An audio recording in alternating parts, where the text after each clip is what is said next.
जय जय जय ऋषिराज तुम्हारी, मोहि पापी की विपत्ति निवारी। गज तनु लहि मई अति दुख पावा, ता दुख ते तुम आज बचावा। जो तो मन भावै महिपाला, मैं ल्युता सुगरे जय माला।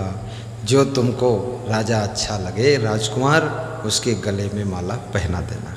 अस कही हार दीन तेहि हाथा, पठई एक सहेली साथा। एक सहेली को साथ में भेजा कि तुम साथ में कन्या के चले जाओ, और उसको गले में माला पहनाने के लिए एक हार दिया हाथ में कि जाओ जिसको पसंद करो उसको पहना दो। अस कही हार दीन तेहि हाथा, पठई एक सहेली साथा। भूप न दिशि नहीं दृष्टि उठाई, चली कुंवरी कुंजरी पहराई। राजाओं की तरफ, राजकुमारों की तरफ आंख उठाकर उस कन्या ने देखा ही नहीं कि बंदर बैठे हैं कि सुंदर बैठे हैं, उधर देखा ही नहीं। जब उधर देखा नहीं तो सब राजकुमार लोग शर्मिंदा हो गए कि हम इतना सज धज कर सुंदर मुकुट लगाकर बैठे हैं, और ये तो इधर आंख उठा के देखबे ही नहीं किसी के, का दिमाग में बात का है। और सीधे वो हाथी के पास चली गई माला लेकर के, जहाँ हाथी बंधा था। हाथी बड़ा खुश हुआ, सिर हिलाया, उसने कहा चलो बात बनी तो कम से कम। बिगड़ते बिगड़ते बन गया सब। भूप न दिशि नहीं दृष्टि उठाई, चली कुंवरी कुंजर पहाई। पद्मी उर में ल्यो जय माला, चकित भय सब देखि भुआला। पद्मी माने हाथी, हाथी के गले में माला कन्या ने पहना दिया।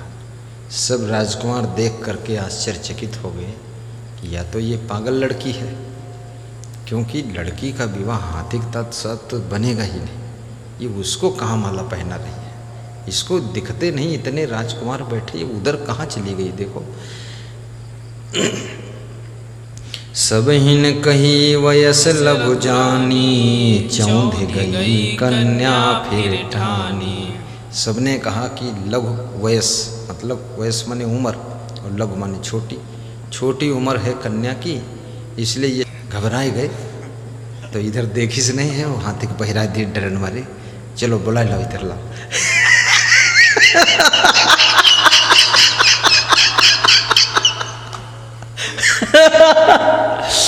तो लोग ने फिर मिलकर के हाथी के गले से माला निकलवा लिया लोगों ने, और कन्या को बुला लिया कि छोटी लड़की थी भाई, घबराई गई, चौंधियाई गई, डराई गए। तो सब राजकुमारों को नहीं देखा, उधर हाथी को पहनाई दी। कोई बात नहीं, गलती हो गई, सुधार कर लेंगे। सब हिन कही वयस लघु जानी, चौंध गई कन्या फिर ठानी।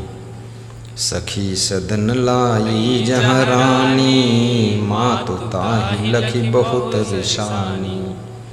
और सखियाँ कन्या को लेकर के रानी जहाँ बैठी थी भवन में उसके पास ले गई। तो रानी बहुत गुस्सा हुई उस कन्या की माँ। उसने कहा तुझको राजकुमार और हाथी कुमार में अंतर नहीं दिखता है, हाथी की माला क्यों पहना है, वैधी कहीं की बुद्धिहीन। राजकुमारों को पहनाना चाहिए था, इतने हजारों राजकुमार आए हैं उनको माला पहनाती, इतनी अकल नहीं तेरे पास। वो हाथी की माला पहना है, वो हाथी तो पहले से अपने द्वारे बंधा, उसको पहनाना होता तो स्वयंवर में इतना खर्चा करने की क्या जरूरत है, तो अकेले में पहला देते उसको। हाथी के साथ कहीं विवाह किया जाता है, इतनी अकल नहीं तेरे को। बहुत डांटा फटकारा उसको, कन्या को। माँ है, माँ को डांटने का अधिकार भी है। सखी सदन लाई जहाँ रानी, मातु ताहि लखी बहुत रिशानी। बहुत गुस्सा हो गई रानी साहब कि इसने सब इज्जत ले डाली, हाथी की माला पहना दिया। दई सबई मति हरी तुम्हारी, नप तजी माल ब्याल उर डारी। ब्याल माने भी हाथी होता है, और ब्याल माने सांप भी होता है, और दई माने भगवान होता है। भगवान ने तुम्हारी मति सब हर लिया है। दई सबई मत हरी तुम्हारी, नृप तज माल ब्याल उर डारी। राजकुमारों को छोड़कर त्याग करके ये हाथी के गले में हृदय में माला तुमने जो पहनाया है, भगवान तुम्हारी बुद्धि सब हर ली से, तेरे पास दिमाग नहीं है। अब समझ ले, सोच ले, सीख ले, बैठ जा। बिठाकर डांट कर समझाया। क्या समझाया? समझाया, दीन चाहे विधि दुख जब जेही, ताकि मति पहिले हर लेही। जिसको भगवान दुख देना चाहते हैं उसकी बुद्धि पहले हर लेते हैं। तो तुम्हारी बुद्धि हर ली, अब तुम्हारा जो है जिंदगी सब दुख में बीती। हाथी तुम्हारा साड़ी खरीद के लाएगा? ये हाथी जो है, ये सब्जी लाई बाजार से, ये हाथी जो है तुम्हारे साथ इसका संगम कैसे बनेगा? चल समझ ले। थप्पड़ उठाया। दीन चाहे विधि दुख जब जेही, ताकि मति पहिले हर लेही। अस कही पुनि दीन ह्यों कर मालही, अब ते पहिरावहु नर पालही। ऐसा कह करके पुनः एक और नई माला दिया और कहा, अब की जा करके महिपाल मतलब राजाओं को, राजकुमारों को पहनाना, हाथी को मत पहनाना। तो उस कन्या ने कहा, ठीक माता जी, गलती हो गई, लाओ माला लाओ। तो गई कुंवरी पुनि करी उरडारी, देखे भूप सब चले सिधारी। फिर वो कन्या माला लेकर गई। करी माने हाथी होता है। गई कुंवर पुनि करी उरडारी, मतलब वो कन्या पुनः माला लेकर के गई और करी उर डारी। करी माने हाथी, उर माने गले। हाथी के गले हृदय में माला को फिर से पहना दिया, दोबारा फिर पहना दिया। हाथी को ही, राजकुमारों को पहनाई ही नहीं, राजकुमारों की तरफ मुड़ के देखा ही नहीं। तो राजकुमार और राजा लोग सब शर्मिंदा होकर, अपमान समझकर उठ उठ कर सब चल दिए। गई कुंवर करी पुनि उर डारी, देखे भूप सब चले सिधारी। तब राजा अतिशय दुख पावा, असिलय कन्या मारन धावा। राजा चंद्रसेन बहुत दुखी हुए कि सब राजकुमार निराश होकर, नाराज होकर चले गए और हाथी के गले में माला तुमने पहना दिया। तो कन्या को मारने के लिए कन्या के पिता राजा चंद्रसेन दौड़े कि इसको मार डालूं, क्या करूं, बुद्धिहीन लड़की। गुस्सा हो गए। माता पिता को तब खुशी होती है जब कन्या को अच्छा वर मिलता है, अच्छा घर मिलता है। और कन्या माता पिता के अनुकूल वर का चुनाव करती है, तब माता पिता को खुशी होती है। और वास्तव में माता पिता ये चाहते मेरी कन्या मेरे घर से विदा होने के बाद भी हमेशा सुखी रहे, प्रसन्न रहे, उसको दुख ना हो, ऐसा सोचते हैं।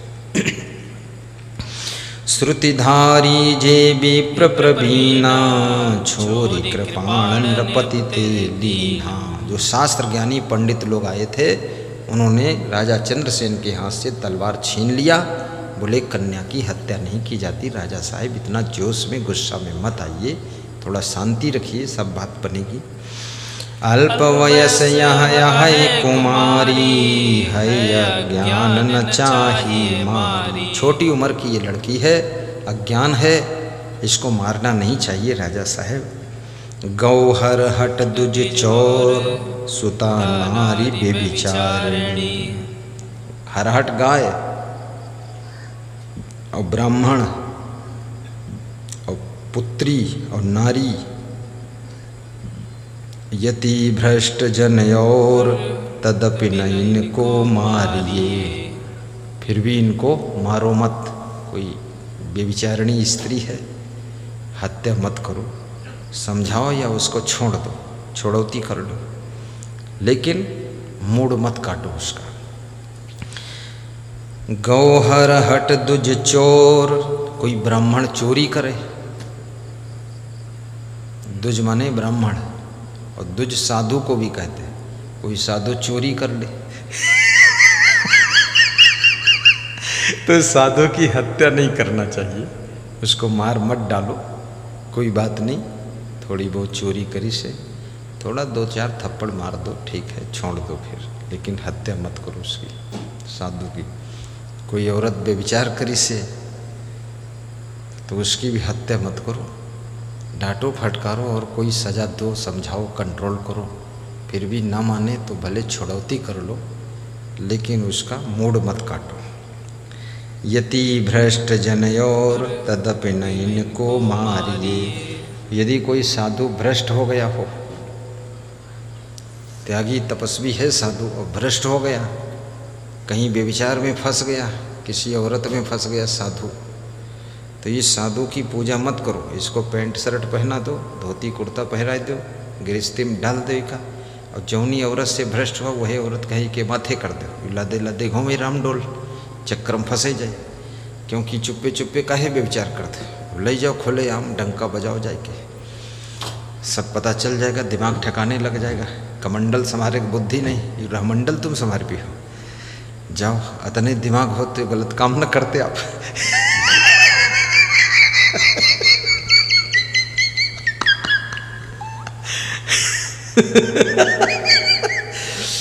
लेकिन बोले हैं उसको क्षमा कर दो, भगा दो वहां से, थोड़ा बहुत पीट पाट दो।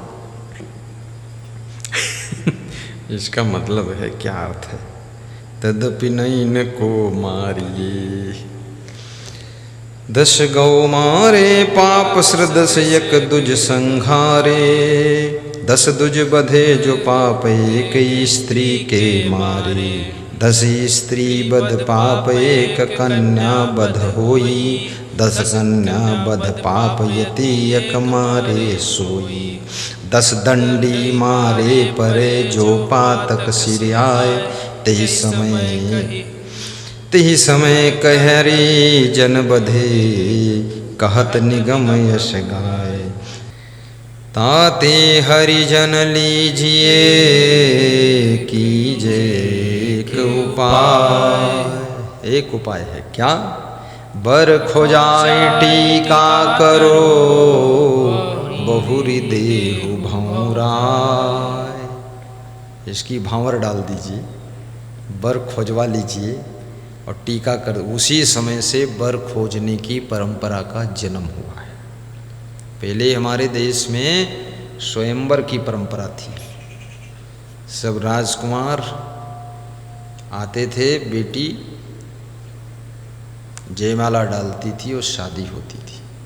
लेकिन पंडित कृष्णदत्त के हाथी बनने के बाद बहुत लफड़ा फंस गया राजा चंद्रसेन के यहाँ। तलवारबाजी होने से बची, तब से जो है बर खोजने की परंपरा हुई है। आज भी माता पिता बर खोजते हैं बेटी के लिए, बेटे के लिए दुल्हन खोजते हैं, और बेटे के लिए दुल्हन और बेटी के लिए दूल्हा बर ढूंढते हैं। ढूंढते ढूंढते कितने माता पिता तो यहाँ तक ढूंढते हैं कि सब पत्रा के अनुसार, मुहूर्त के अनुसार सब राशि फल सब सही सेट होना चाहिए। और जो कम पढ़े लिखे हैं, गांव के हैं, देहात के हैं, ज़्यादा वो समझते नहीं हैं, तो यही देखते हैं कि मकान भी बना हो, थोड़ा धन भी हो, लड़का पढ़ता लिखता हो, छोटी मोटी नौकरी करता हो, ज़मीन 2-4-10 एकड़ हो, द्वारे पर ट्रैक्टर खड़ा हो, चलता हो या न चलता हो, कबाड़ा हो, लेकिन खड़ा हो, और वहीं पर बेटी का विवाह कर दो। कम से कम रोटी तो खाने को मिलेगी इसकी। क्या बात है, क्या बात है। और जिसकी बेटी विवाह करके लाओ, कोढ़ी राम मत बनो। सास ससुर को चकाचौंध में डाल दो। बेटी के बाप आश्चर्य में डूब जाने चाहिए, और इतना डेवलप कर दो।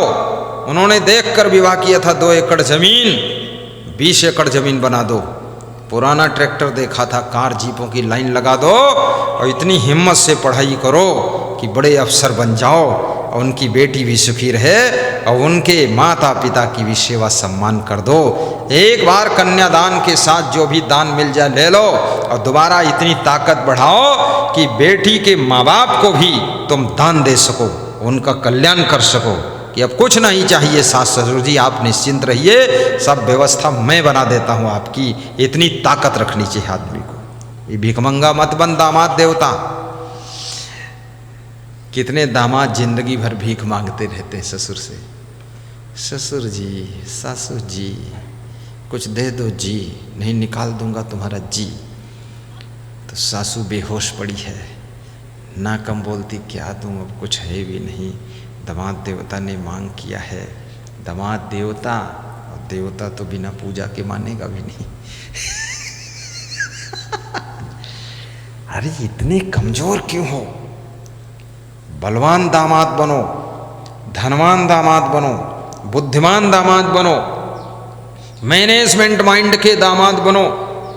ये टेढ़े टेढ़े क्यों चलते हो दामाद जी? सीधे चलो और सारी व्यवस्था को अच्छा बनाओ, घर को राजमहल जैसा बनाओ, आश्रम को स्वर्ग जैसा बनाओ, साधु भी बनो। जिस गुरु के पास शिष्य बनकर के जाओ, वहाँ कोढ़ी बनकर पड़े मत रहो। कितने शिष्य जो है कोढ़ी होते हैं, जैसे कोढ़ी पड़ा है टुटली खाट पर, वहीं घिना थे बैठे, ऐसे भी कोढ़ी दास पड़े। शिष्य का मतलब ही होता है कि गुरु की व्यवस्था को भी टाप करना, भक्तों की व्यवस्था को टाप करना, भक्तों की आस्था को बढ़ाना। अगर किसी के गुरु के शिष्यों के कर्तव्यों से, कर्मों से, स्वभावों से, व्यवहारों से, विचारों से, वाणी वचन से भक्तों की आस्था घटती है, श्रद्धा घटती है, तो ये बहुत बड़ा पाप तुमको लगेगा।